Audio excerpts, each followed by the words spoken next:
Yo, so it's been a few days since I made like a more personal video. How do I start this? Worst first day of work ever. Absolutely. In history, the most wretched first day ever. Um, so many lies, I can't even tell you. Like, the company is, in my opinion, lacking in ethics and morality. I know that we say that about most companies, most corporations, like big corporations, but this one truly seems to have no scruples. And honestly,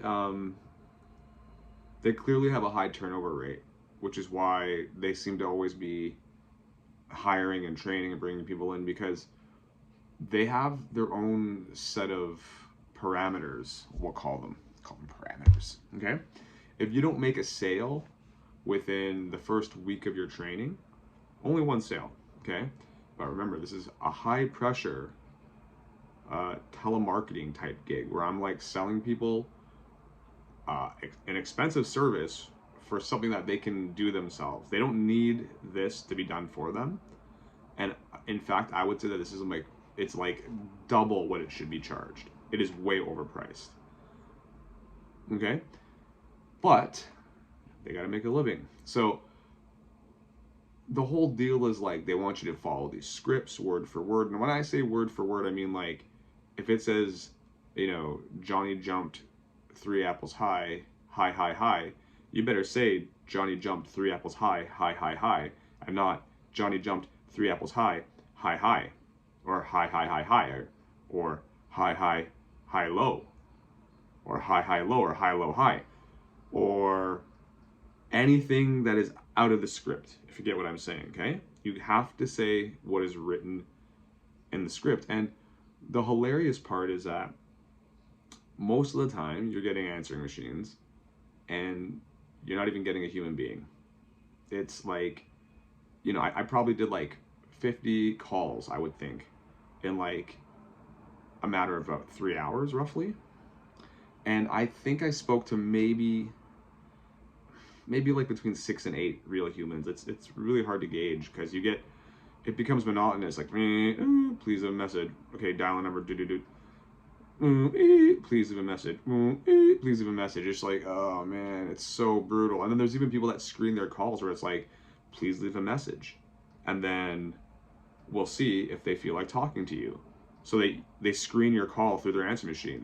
It actually tells you that that's what they're doing. I had that with a couple calls today. 2 calls today out of like the 50 had that service. I've never even heard of that service before. It's crazy. And basically, it's like, oh well, I'm this guy from this place, and then it's like, man, they hang up on you.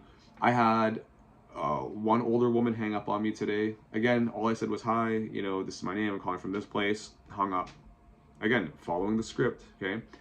Now I was following the script almost to a T. There were occasionally times where I would be like, whoa, I fumbled and I mumbled and I jumbled and stuff like that, just because whatever, man, like things happen, like stuff happens.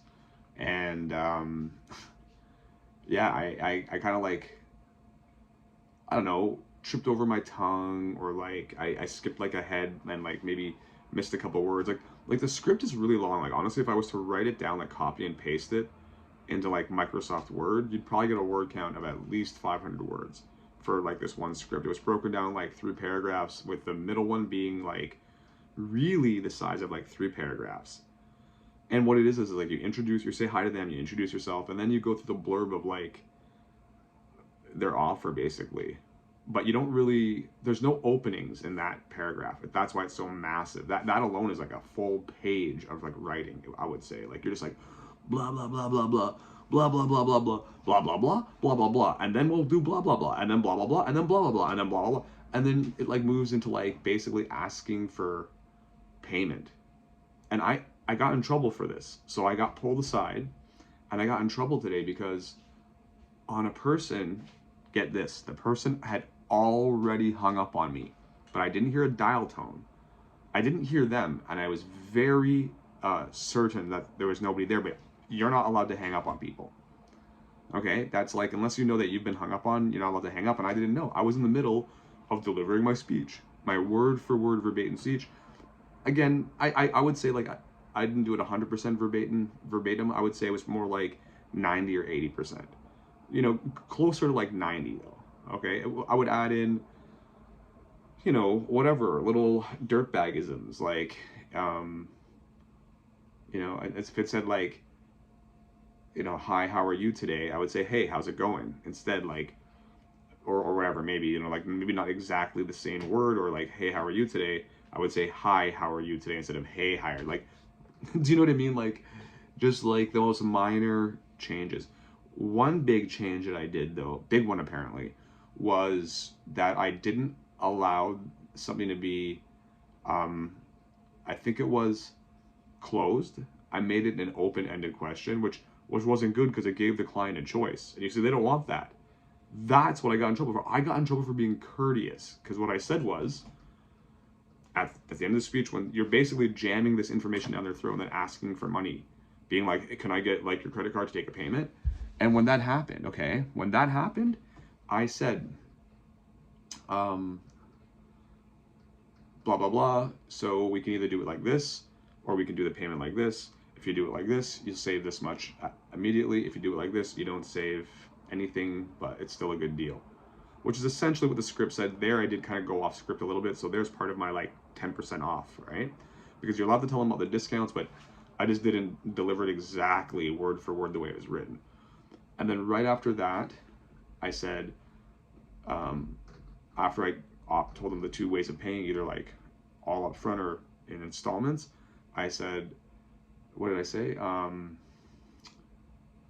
If that's okay with you. I said, if that's okay with you. Now, I was talking to well, I mean, there was nobody there. So here's the irony. That person had hung up probably within the first 30 seconds of the call. I'd been talking to dead air for like 2 minutes. I'm saying 2 minutes because the person came in and was like, you've been talking to dead air for at least 2 minutes. So, I mean, it was probably longer than 2 minutes. I don't know how long it takes us to say 500 words. I mean, maybe I should look that up right now. Like, I don't know. I feel like I'm going to get in your face if I do that. But apparently, yeah, that was a thing. So I was trying to look it up. I decided not to. Yeah. So wild and wacky me. Always doing things on go. Yeah. So got reprimanded and lectured because I didn't stick to the script. And what I said was something courteous that didn't sort of back them into a corner or force anybody to feel like they had to make a purchase. That's clearly not what they want. They want you to basically force people. It's really weird. I've never felt so crappy and so scummy at a job before. I've never, like, I've been working my entire life. Well, not my entire life. Let's say since I was like 14 years old. And it's like 30 some odd years, 31, almost 32 years now. My boss was like the same age as me. The thing that blew my mind was when we were talking in this private room, I was like, you know, like I said it just doesn't make sense to me why I'm here. And I'll get into this in a second too, because of the training manuals. There was all sorts of errors and typos and stuff, and other people were pointing it out in my group, and I was just like keeping my mouth shut because it's the kind of stuff that bothers me. But I didn't want to like rock the boat right away. They were essentially PowerPoints, and they were so poorly done. Like there was words laid over graphics. They had spelled the word weigh, like as in weight. Like this is the weight of a machine. This is the weight of a person. This is the weight of the planet. They had spelled it as, instead of weigh, like this is, we know how much this weighs. They put weigh, like W-A-Y.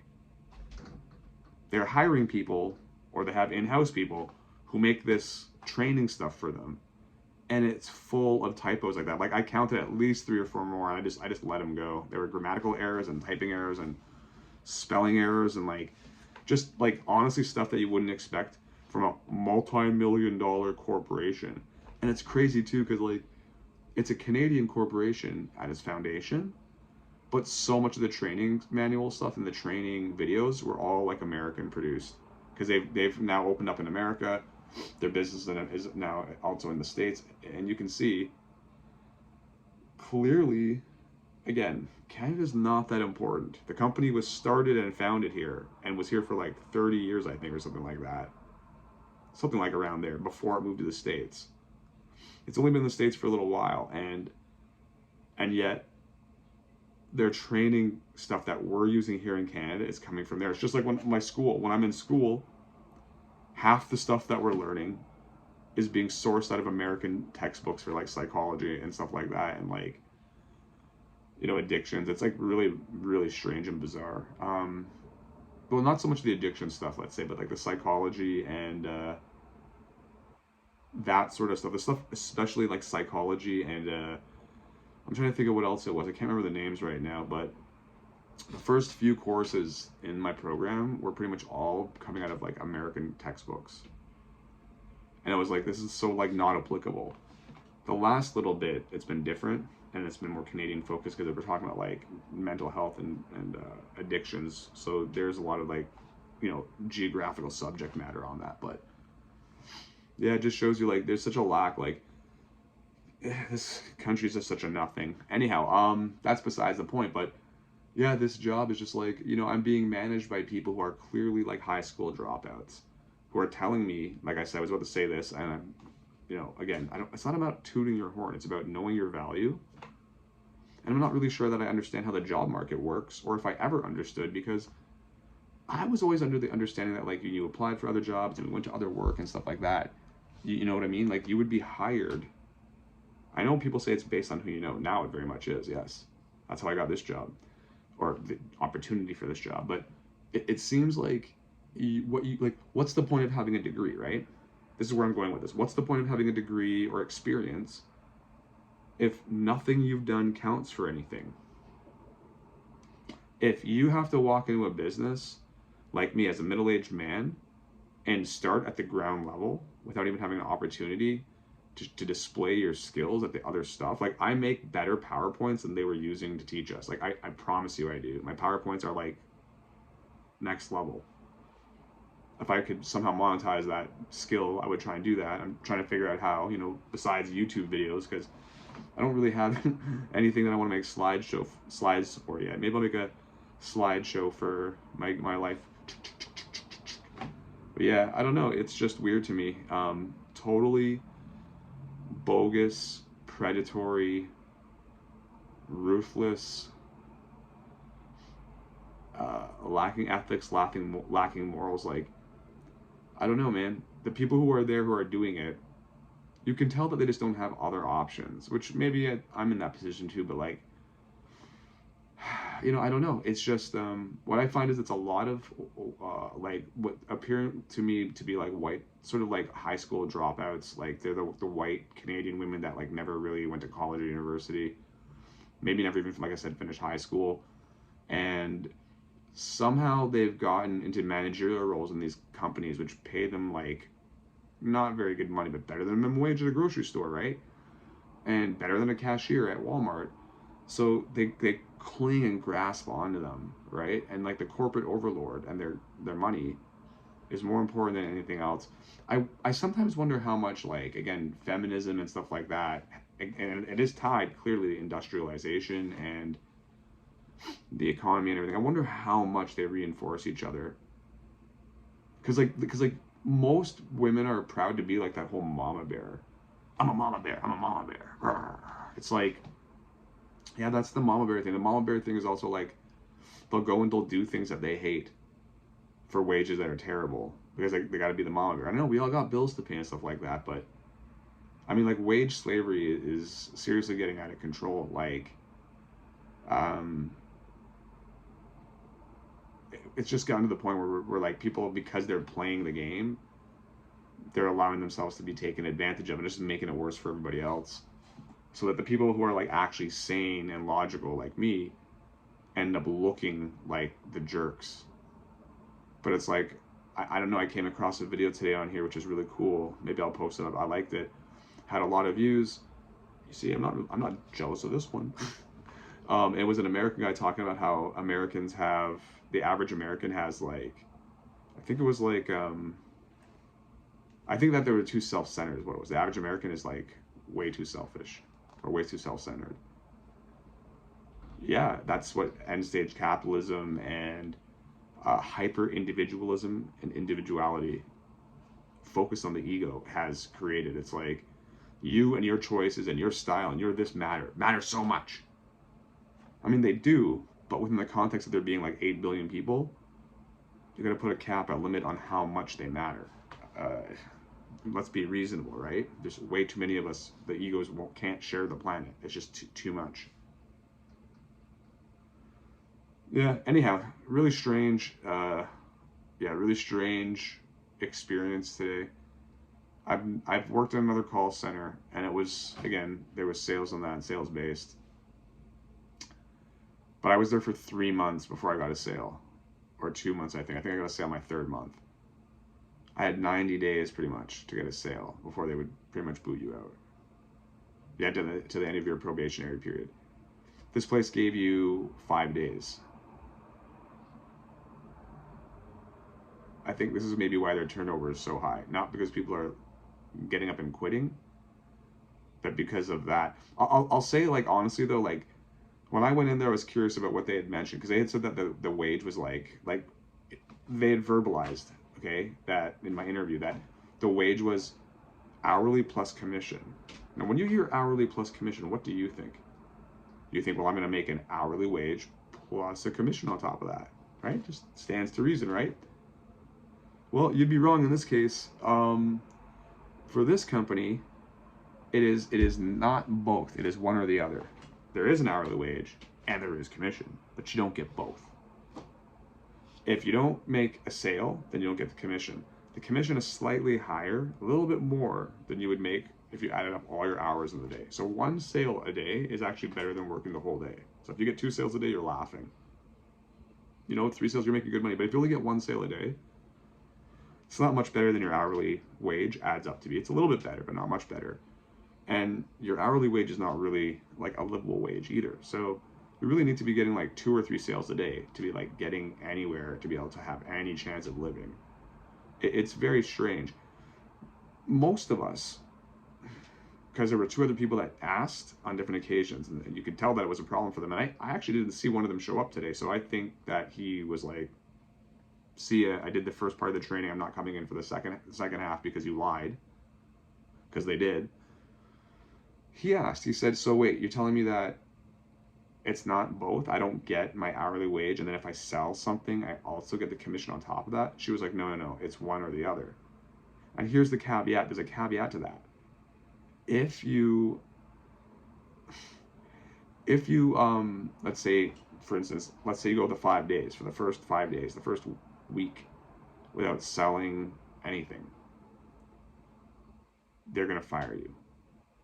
Why? It's like they resent, think about this, it's resentment at the end of the day for you not being able to get a sale and then having to pay you.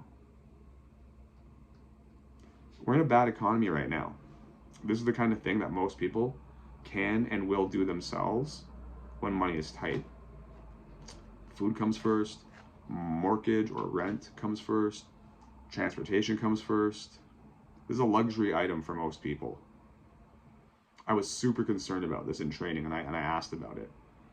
I was like, well, like, what's the deal? Like, because when I worked at the cable place, for example, as soon as the great cough came and everyone was locked inside and people weren't working, we were getting flooded with calls for cancellations. People were canceling their cable. They kept their internet because you can watch stuff with internet. You can game with internet.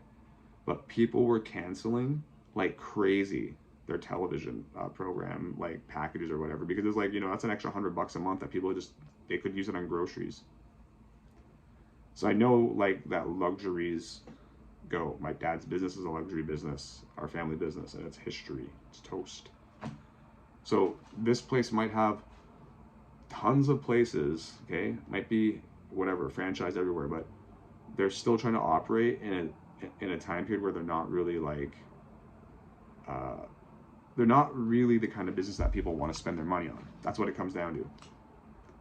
The average person, and even the slightly above average has better things to do with their money. I don't know. Pretty terrible. Also the fact that, like, I was told the fact that, like, every person we call would have been talked to the day before, at most 2 days before, by one of our representatives. And not one human I spoke to today could confirm that. They were all like, no, I haven't spoken to anybody since like last year or like years ago. I believe them. They all had the same general answer and sort of like confusion. Also, it was a kind of thing where it was like, if they said no, you still had to rebut them. You had to give them a rebuttal. No was not no. So you know when no means no? Apparently not in this business and when you're selling stuff to them. No means no only when you hear no 3 times. You have to keep bugging them so they say no. So they practically want to punch you through the phone. I didn't, honestly, I don't even think I got the 3 no's most of the time. Most of the time I took it on the second no. So I'm like, I can tell they're getting irritated. What's the point? So I make you more mad, and if I make you more upset, then your 2 previous no's are going to turn into a yes. Crazy logic here. Yeah.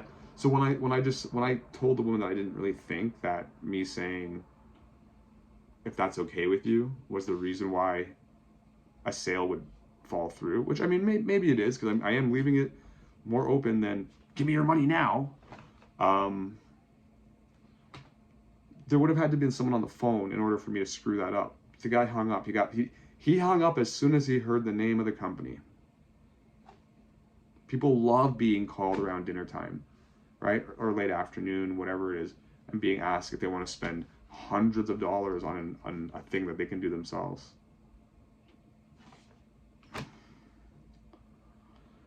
Okay, anyhow, so yeah, we'll see how many more days this lasts. I tried, but you know, this is like a scraping the bottom of the barrel type job, really. All my coworkers were pretty much like old retired people who couldn't even use computers, so I have no idea whether they were trying to do a work job from home. Like, they were all like literally like dumb, like, I don't know, I won't even say anything. Just like dumb with computers. Not dumb people, but like I just couldn't believe, like, you know, what was going on. But it's because, again, they were actually, most of them were like kind of my age or older, and I'm pretty savvy when it comes to computers, but most people my age, I would say, are like average to okay, which is why we have a hard time in the business, in any kind of business, because people in industry don't think we know computers. And I guess generally they're speaking, or they're right. I guess, you know, my generation is worse maybe than I thought with technology, because I'm so good with it. But I mean, so good compared to so many of my peers. But yeah, basically, we'll see how long this lasts. I don't know. I was really hopeful because it would have been a little extra money coming in to subsidize my already terrible existence, and it was work from home. Like, things seemed good, but almost too good to be true. You know what I mean? And I knew that. I jumped at it before I really thought about what it was, and I didn't even want to really announce it. But I was like, you know what? I got to do something because people will be excited for me because I'm excited. But that excitement faded pretty quickly when I realized what it was. I was getting at another bottom of the barrel internet, or not internet, I guess, sorry, but like telemarketing type, like, sales role. This is why I always picked those jobs where I slugged boxes and worked at nights, because I didn't want to deal with people and try and sell them stuff like a weasel. It's okay if some of you other ones, people want to do it. It's just not for me. I'm not criticizing anybody. Just like, you know, I'll go be a mole person in the middle of the night and stock boxes. I hope you don't judge me for that, but different people have different strengths. I don't want to deal with that. I don't want to try and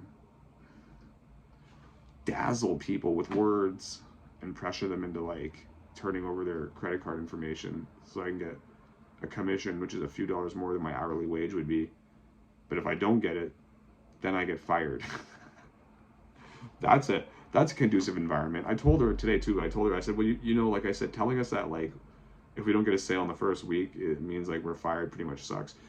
Also, when she was going around asking, like, the whole, like, introduce yourself because I'm your team leader type thing, we were like, okay.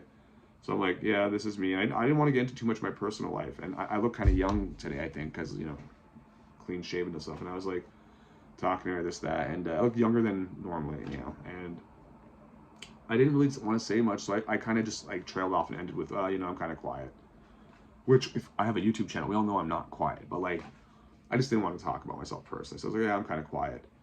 And she immediately comes back with, well, quiet's not really great, when you're trying to be a salesman. That's not really a great quality for a salesperson, is being quiet. And I'm just like, wow, you're like, you just asked me to introduce myself. And then before you, like 3 or 4 people had gone and then I went, and then she just kind of stopped before the other people went and just talked about how being quiet is a bad quality for a salesperson. She pulled me twice today to talk to me about, like, once about the script and another time about, like, oh, because I had forgotten to this is where things started, actually went wrong. I forgot to type in, like, the reason why the person didn't take the package, like not interested or whatever, like hung up on me, whatever it was. I forgot to type that. I just put like answering machine a couple times when it was an actual person. And I messaged her and I was like, oh, sorry, you know what? I just said I'm just getting a little frustrated with all the answering machines, and I went into autopilot. Sorry about that. Won't happen again. All of a sudden, she's in my room being like, "Hey, what's going on? So you're getting frustrated, blah blah." And I'm like, "Well, yeah, because I'm like, I keep getting answering machines." I said, like, we're supposed to make sales, and if we don't make a sale, we don't get to keep the job. They've verbalized this to us, so I'm verbalizing it back to her. And I said, it's hard to make sales when all you get is answering machines. You know what I mean? Like when 8 out of 10 calls are an answering machine or an answering service or just nothing, it's really hard to make a sale. That means you got like a 20% margin of people you're calling, and you got to pull a sale out of that. Give me a break. It's honestly stupid. But again, like I said, nothing I've done in the past matters for anything. Managing, supervisor, being the buyer for a major grocery corporation, playing in bands, making records, touring, raising children, having a university degree, going to college, working at a gas station, working at a donut shop, planting trees. Whatever you want to say, I've done. Nothing counts. None of it counts. That's weird how this world works, right? None of it counts. I just don't get it. I don't understand how things were in the past, because it seemed like things mattered in the past. And peace out, guys. Just check out the links. This channel will see some changes. Still gonna do content like this, but I'm gonna be doing more gaming content, because if I don't do the gaming content, I don't know what I'm gonna do. I think with the gaming content, I have more of a chance of having some evergreen views, and that means ongoing. And to be honest, like I'm a gamer at my heart. And now that I'm better, I'm trying to do it, and I'm doing what I always wanted to do. If you look at the oldest content on this channel, it's video game stuff. So I'm just gonna keep this like a variety channel, and we'll see what happens. Fingers crossed. Take care of yourselves. I wish I could give you better news, but yeah, I'm scraping literally the bottom of like the barrel.